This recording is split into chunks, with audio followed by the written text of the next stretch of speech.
दोस्तों आज केपीआईटी ने अपने Q1 के रिजल्ट्स डिक्लेयर कर दिए हैं। तो आज इस वीडियो में हम चार बातें डिस्कस करने वाले हैं। एक, जो उन्होंने बहुत बड़ा डिक्लेरेशन किया है कि कौन सी नई पार्टनरशिप उन्होंने की है जिसकी वजह से आने वाले टाइम पे एक बहुत अच्छा खासा रेवेन्यू में जंप आ सकता है, जिसकी वजह से आज शेयर मार्केट में उसका प्राइस बढ़ा भी था। दूसरा, हम उसके क्विकली उसके रिजल्ट्स को भी देखेंगे कि ओवरऑल रिजल्ट्स था कैसा। तीसरा, हम उसको कंपेयर करेंगे, जो एक्सपेक्टेशन का डेटा था उसके साथ कंपेयर करेंगे कि रिलेटिवली उनका परफॉर्मेंस कैसा रहा। तो उससे पता चलेगा कि क्या आज जो केपीआईटी के शेयर में जो जंप आया था वो क्या केवल एक न्यूज़ की वजह से आया था या रिजल्ट्स भी अच्छे थे। और चौथा, एक बहुत बड़ी खबर आ रही है अभी अमेरिका से। डोनाल्ड ट्रंप ने आखिरकार ट्रंप के टैरिफ के ऊपर अपना इंडिया के साथ जो टैरिफ का डील होने वाला था उसके ऊपर एक बहुत बड़ी बात कर दी है। तो उसको भी हम वीडियो में डिस्कस करेंगे। ठीक है, सबसे पहले चलते हैं।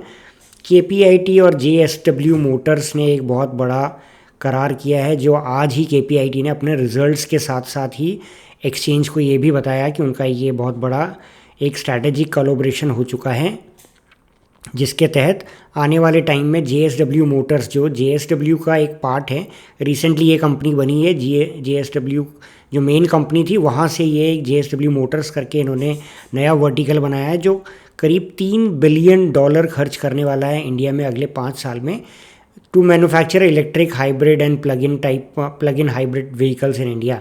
तो ये इलेक्ट्रिकल व्हीकल्स या हाइब्रिड व्हीकल्स को इंडिया में बनाने के लिए ये कंपनी $3 बिलियन इन्वेस्ट करने वाली है अगले 5 साल में। तो उसमें जो सॉफ्टवेयर का जो रिक्वायरमेंट होगा उसके लिए ये जा रहे हैं केपीआईटी के पास।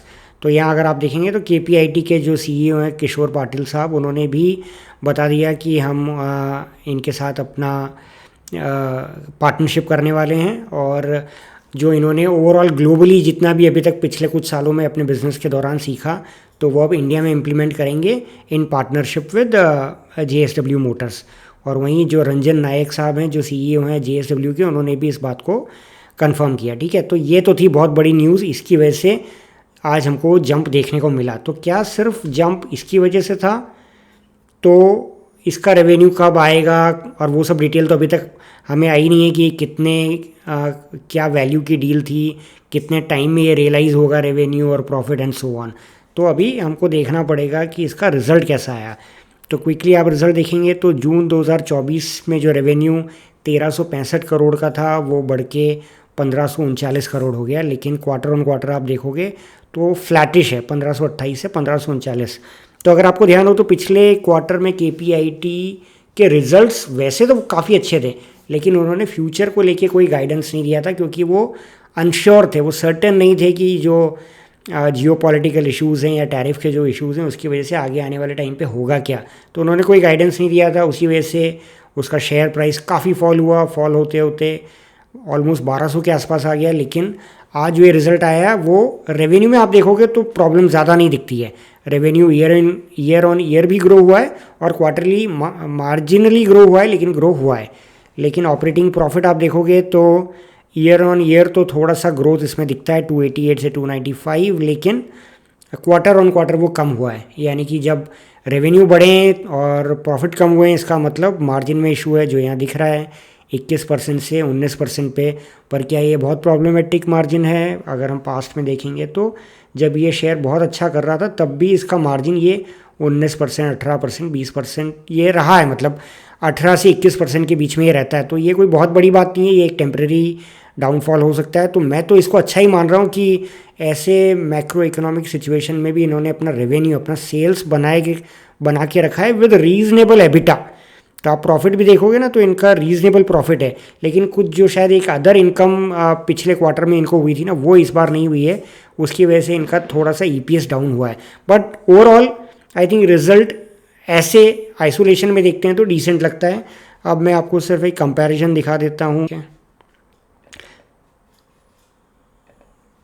तो अब मैं आपको दिखा देता हूँ कि ये केपीआईटी के जो रिज़ल्ट हैं वो उसका एक्सपेक्टेशन के अगेंस्ट क्या रहा। तो यूएस डॉलर में इनका रेवेन्यू ग्रोथ रहा 0.3% सीक्वेंशली, जबकि सीएनबीसी टीवी 18 के पोल के हिसाब से वो रहना चाहिए था 1.1, यानी कि एक्सपेक्टेशन से कम ग्रोथ यूएस डॉलर में। फिर अर्निंग्स बिफोर इंटरेस्ट यानी एबिटा जो है वो declined by 10.6% from the previous quarter to 237 crore which is lower than the poll estimate of 261, यानी कि यहाँ भी जो एस्टिमेट था 261 करोड़ का उससे कम 237 करोड़ का एबिटा आया है। आगे चलते हैं। मार्जिन्स, तो ऑब्वियसली जब एबिट कम आया है तो मार्जिन में भी प्रॉब्लम होगा। तो मार्जिन 17.3% लास्ट क्वार्टर में था, इस बार 15.4, लेकिन एक्सपेक्टेशन क्या थी 17, तो मार्जिन में भी एक्सपेक्टेशन मिस हुआ।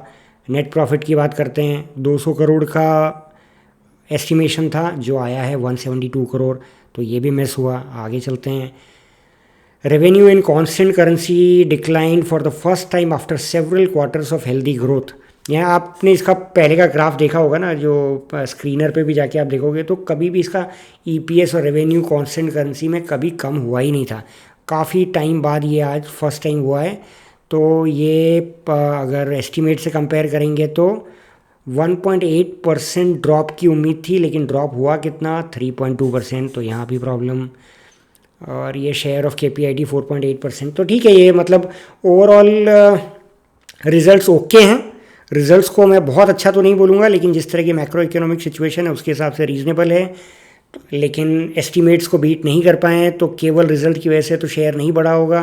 तो मुझे लग रहा है कि रिजल्ट जो शेयर बढ़ने का कारण था वो मेनली इनका JSW के साथ जो आज टाइप हुआ है उसकी वजह से। तो जैसे इसका थोड़ा सा और डिटेल मार्केट के पास आएगा कि कितने करोड़ की डील है एंड सो ऑन, तो वहाँ से फिर और थोड़ा गाइडेंस आगे के लिए मिलेगा। अब एक और जो बहुत बड़ी खबर आ रही है, ट्रम्प साहब ने क्या बोल दिया है। तो ट्रम्प बोल रहे हैं कि इवन दो इंडिया हमारा फ्रेंड है, लेकिन ओवर द ईयर्स उनके साथ डिफ़िकल्ट हो रहा है हमारे लिए बिज़नेस करना, क्योंकि वो टैरिफ बहुत हाई रखते हैं। और उसके ऊपर से अभी जो मेजॉरिटी अपना मिलिट्री इक्विपमेंट है वो रशिया से ख़रीदते हैं, वो अपना एनर्जी भी रशिया से ख़रीदते हैं, जबकि पूरी दुनिया कोशिश कर रही है रशिया यूक्रेन वॉर को रोकने की। लेकिन अगर आप वहाँ से एनर्जी और ये सब ख़रीदते रहेंगे तो उनको फंडिंग होता है, वॉर जारी रहता है। तो इन सब को देखते हुए all things not good. So now going forward India will therefore be paying a tariff of 25% का टैरिफ देना पड़ेगा, plus a penalty for the about. वो पेनल्टी कितना होगा वो तो नहीं बताया, लेकिन उनका ओवरऑल कहना है कि 25% का आपके ऊपर हम टैरिफ लगाते हैं अगस्त 1 से। तो यानी कि ये भी खबर आई है आज मार्केट क्लोज होने के बाद। तो कल जितने भी इंडियन एक्सपोर्ट कंपनीज जो यूएस को एक्सपोर्ट करती हैं, आई थिंक इसमें आईटी इंक्लूडेड नहीं होगा, वो उसका डिटेल अभी तक आया नहीं है, बट जो डेफिनेट प्रॉब्लम आने वाली है वो आने वाली है आपके एक्सपोर्ट करने वाले businesses like textile, James and jewelleries, फिर आपका फार्मा, और जितने भी इस तरह के हम प्रोडक्ट जो भी चाइना को नहीं, अमेरिका को जो एक्सपोर्ट करते हैं ना, यहाँ पे प्रॉब्लम आएगी। अभी आईटी के ऊपर आएगी कि नहीं ये अभी यहाँ से क्लियर नहीं हुआ है, बट उसके ऊपर भी आती है तो फिर हमारे लिए काफ़ी प्रॉब्लम होने वाली है। तो कल मुझे लग रहा है कि इसके ऊपर मार्केट रिएक्ट कर सकता है।